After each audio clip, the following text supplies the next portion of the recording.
What is up, my fellow gamers? In today's video, we got our best beginner's guide for the global launch of Ash Echoes. Like and sub for more amazing gaming content. Timestamps down below. We're going to be going over how to get your free 5-star character from the Discord. We're going to be going over who you should choose for your 6-star guaranteed selection. You get a free 6-star on your 30th pull and your 300th pull. Also, we're going to go over probably the most confusing part about this game, and that is going to be the memory trace / the tactical engravings, how all that stuff works with the Nexus. All right, so first thing I want to go over is how to get your free 5-star character from the Discord. Go ahead and join the Discord. It is posted in the game. Once you join the Discord, it's going to look like this. You're going to head on over to where it says community event, and then what we're looking for is the event announcement. For me, it wasn't open until I went and did it this way. So then we're going to go to event announcement. It's going to tell you how to do it. It's pretty simple. First thing you need to do is on the right side where it shows you all the different people in the Discord, you're going to go to where it says special guest, and this is going to be the boss. You're going to click on this. You're going to send this bot a message, and it's just simply going to say hi, H-I. After you send that message, it's then going to go ahead and send you this. There you are, blah, blah, blah, blah, blah. And what you have to do is you have to send it a screenshot of you following Ash Echoes, either on Twitter or YouTube, and it kind of gives you like a demonstration. This is all you got to do. This is what I did. I took a screenshot of me following them on Twitter. You can see the follow icon, which is important. And then in the bottom left, you can see your account. So that's all it needs to know, is that you're following it. As soon as you send that screenshot, bam, it's going to send you this code. This is a one-time use code, and every code is going to be individually different for each different person. So then you're just going to take your code. I'm going to go ahead. I'm going to close this. We're going to go to settings. We're going to go to where it says enter gift code. It is going to be case sensitive, so make sure you're paying attention to the capital letters and the lowercase letters. We'll go ahead, we'll click confirm and success, awaiting reward. And then we're going to go ahead and we're going to get it. And there we go. We got this specific 5-star. Before we go any further, we got to give a shout out to our sponsor, which is BlueStacks. BlueStacks is an Android emulator that lets you play mobile games on your PC.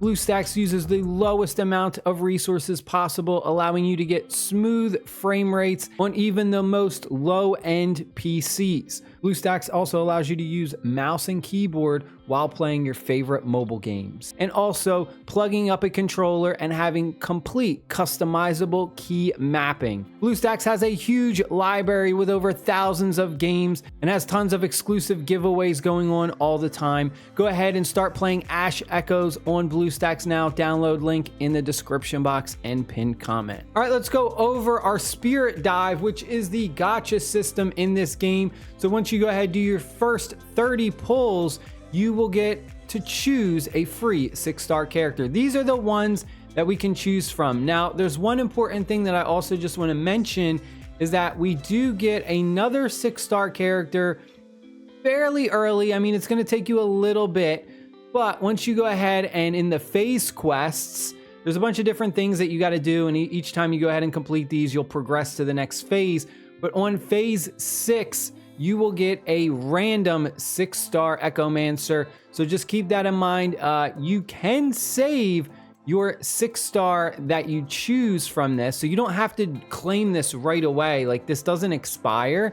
So you can go ahead and hold off on doing this and waiting to see what random 6-star you want. Depends on if you want to get duplicates of the random 6-star, or maybe you don't want to get a duplicate. But for our first 30 pulls, there's a couple characters that I want to recommend for this lineup. The one that I am choosing and the one that I love, and like basically my first choice, is going to be Luke. He is a DPS, summon, and barrier. If you take a look at him, he's pretty much what I would say like the crowd control king. He's really good at manipulating the battlefield, the environment, and that's really what this game is all about. This game is kind of a bit different from some of these other like gacha games that are, you know, hero battling, because the environment plays such a huge impact in the overall battle system.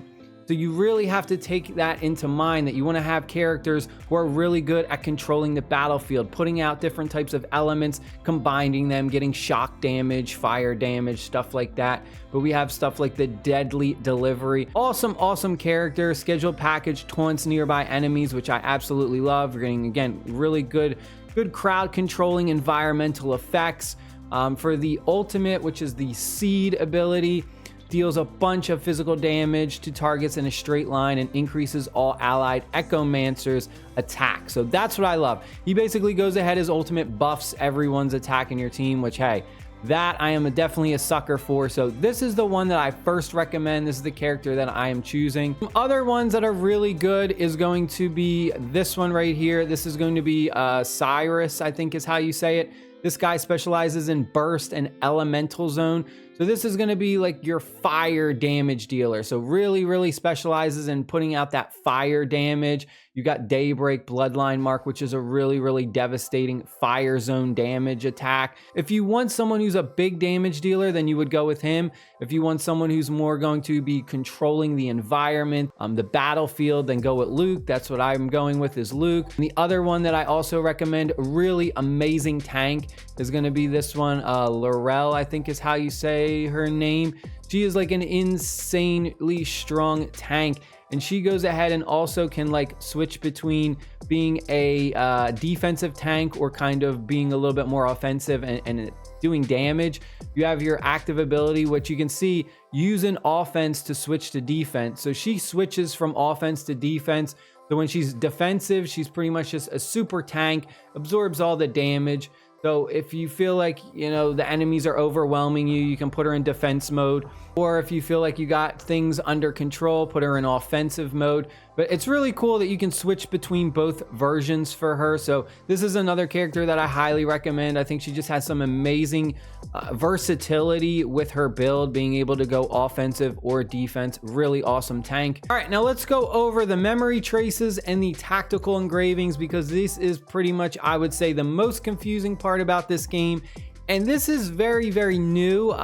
This isn't something that we've really seen in other kind of gacha games, these features, and it has to do a lot with the Nexus. So the memory traces are all these different like cards, and this is kind of the way that this game goes about doing gear. So there isn't gear in the game, but this is kind of what I would say is the gear system, where it's a lot of customization. The memory, like all this stuff, is a lot of customization where you get to pick and choose. This is the real RPG element of what you want to do. And what these cards do is they dictate a few things. If we go ahead, let's click on one for an example. We have some basic stats. We have our Nexus stats, Nexus skills, and then we have our Trace Awakening. The Nexus skills are the different things that we can acquire when we have these cards put on a character. So we've got Unstoppable Ground, Radiant Glow, Solid Shield, Dangerous Game. So these are specific skills that after you go ahead and you complete a Nexus run, what it does is it's actually going to show you a list of skills, and I can actually pull this up. Let me pull up. This is a screen recording I have from my tablet when I went ahead and completed my first run. And when you complete it gives you a list of different skills, and these skills are based on those cards that you equipped to the character that entered the Nexus area. So you can see that we got a bunch of different ones to choose from, and there's certain things that we have to take into mind. Some of them say all Echomancers, so basically they'll benefit all of them, while some are specific to types. It's only good for Vanguard Strikers. You can see that it's going to increase their crit rate when a fire attack crits. So at the bottom, you're going to see this little icon right here, and it's going to show you a number. Now, you can only choose a certain amount of these based on how many ability points you have acquired while doing your run, which is why when you do your run, I like to choose the ability to upgrade my ability points. So when you're going through that Nexus, there's like different things that are going to pop up after you complete a battle. One of them allows you to increase your ability points, which in turn means at the end of a battle, you'll be able to choose more skills from that. You can see that as I'm going ahead and choosing different skills, it's lowering the number. And what it does is it's going to then add those skills to your team tactical engraving for the specific character that completed the run.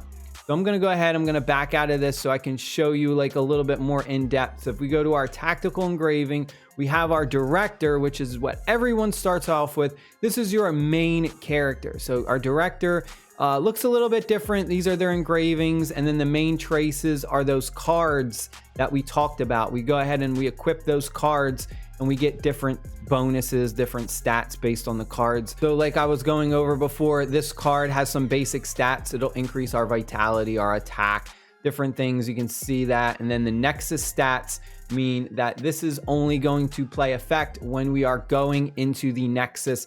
So these are just for the Nexus only. This other character over here, this is a main character that I took through on my first run, and these are the skills that I got, and this is based on all of those cards that we took. Remember how I said when we click on one of these cards, it tells you what possible skills you can get. So like if we click on this one, we have main skill, barrier, fire, right? That was one that we could choose, and look, that was the one that I choose, barrier, fire. The way this game is it can be a little bit confusing. I feel like they did this on purpose to just make it overly complicated. Basically have to go ahead and equip these cards on a character, and then as you go ahead and you do one of these runs, when you finish the run, then the skills pop up and you can kind of like customize it. It just honestly feels like an extra step that's not needed. Instead of just putting the cards on the characters, like a lot of gacha games have, there's a lot of gacha games that have that like memory trace where you get a card from like the gacha system. Like there's even, you know, over here we have memory traces so we can summon for them, and then we just put the cards on our characters and like that's the gear. The way they do it is you have to do that, but you have to do that through the Nexus. So it's like an extra step. They make you go through this just to go ahead and get the ability to put a skill on one of the Echomancers. It's kind of stupid, honestly, but you come over here, we click this, we're going to choose which character we want to basically build out, and then you're going to click them, you're going to click next. We're going to put our memory traces on, so you can go ahead, select them however you want, or you just do balanced, which is pretty simple. This is just what I would say is the easiest. And then you're going to get all these stats right here, the initial stats. These are going to be in the Nexus. So while we're going ahead and doing a Nexus run, we're going to get all these like bonus stats for our Echomancers. But like I said, what we're looking for is the skills. You can see these skills right here. This one, battle coordination. This one, coordinated summon. These are the ones that we can go ahead and choose at the end of our run, and we have to use our ability points to go ahead and basically put that specific ability onto this Echomancer, which then again will end up looking like this, the tactical engraving. It's this specific character with like these added skills. Now, the only way this is going to be active is if this Echomancer is your leader. So when we go and do a battle, let's go and jump into a quick battle.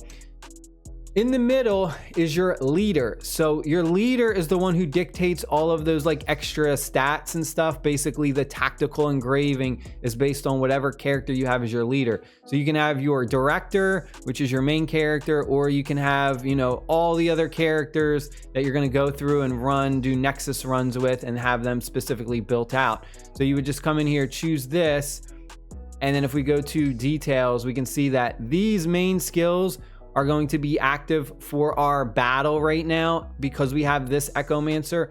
So that's just how it is. It's a bit confusing, but once you understand it, you know, it is what it is. Hope you guys and girls enjoyed the video. Stay happy, stay safe. I'll see you later. Peace.